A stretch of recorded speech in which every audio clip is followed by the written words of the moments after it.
नमस्कार। ताजमहल को लेकर एक बहुत अहम जानकारी आई है।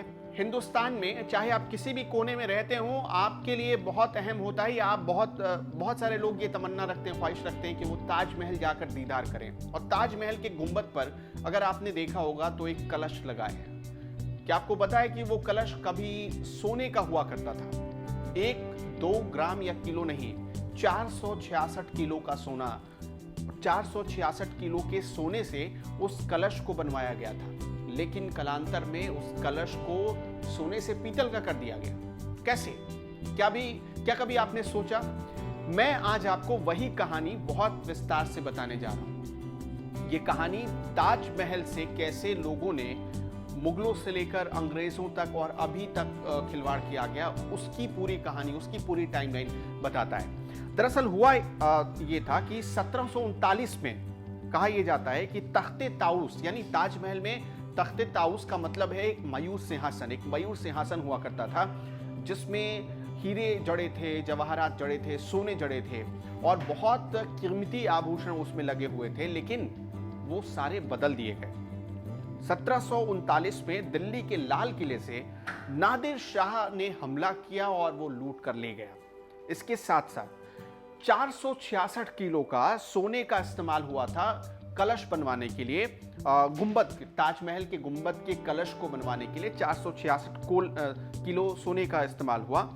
1810 में अंग्रेज अधिकारी जोसेफ टेलर ने उसे उतरवा दिया। जोसेफ टेलर ने जब उस कलश को उतरवाया तो उस जगह पर एक सोने की पॉलिश की हुई कलश को स्थापित कर दिया गया। एक बहुत बड़े इतिहासकार हैं राजकिशोर राजे। उन्होंने अपनी किताब लिखी है तवारीखे आगरा, जिसपे ताजमहल के इसी कलश का बहुत विस्तार से वर्णन किया गया है, बहुत विस्तार से इसके बारे में बताया गया है। और उसमें लिखा गया कि 40,000 तोने का जो कलश स्थापित किया गया था उसे अंग्रेज लूट कर लेकर चले गए। आप समझिए कि जो मयूर सिंहासन बना था, अंग्रेजों ने उसे भी लूटा, पहले मुगलों ने उसे लूटा और उसके बाद जो सोने की कलश वहां पर लगाई गई थी उसे अंग्रेजों ने लूट लिया। राजकिशोर बताते हैं कि इसकी स्थापना कैसे हुई। उन्होंने उसकी पूरी कहानी बताई है कि काजिम खान नाम के कारीगर को लाहौर से बुलाया गया, यानी पाकिस्तान से बुलाया गया था, सिर्फ इसलिए कि वो पहले कलश को तराशे और उसके बाद वहां स्थापित करे। ताजमहल के शीर्ष पर, यानी गुंबद की सबसे ऊंची चोटी पर आप देखेंगे तो चंद्रमा और कलश दोनों बने हुए हैं। सोने का पूरा कलश बनाया गया था 1810 में। जैसा कि मैंने आपको बताया, जोसेफ टेलर नाम के एक ब्रिटिश अधिकारी ने उसे उतरवाया और लोगों को इसकी भनक तक नहीं लगने दी। वहां पर तांबे की एक कलश जिस पर सोने की पॉलिश चढ़ाई गई, वहां स्थापित कर दिया गया।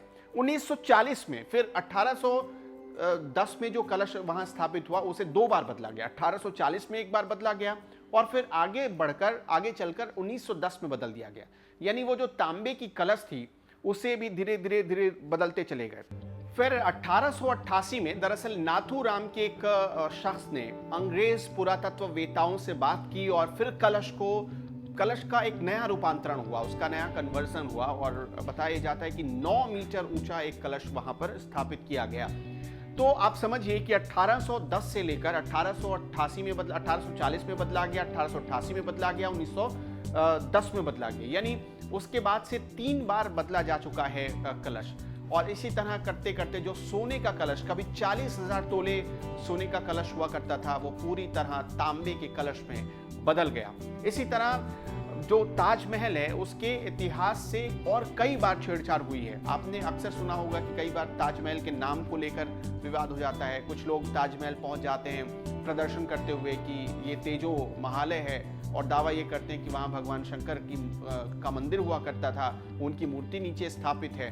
इस तरह से ताजमहल को हमेशा विवादों में डालने की कोशिश की गई, लेकिन ये हमेशा याद रखिए कि ताजमहल एक मोहब्बत की निशानी है और पूरी दुनिया में बहुत नाज के साथ इसे देखा जाता है, इसकी तारीफ की जाती है और दुनिया का सबसे बड़ा धरोहर इसे कहा जाता है। क्यों?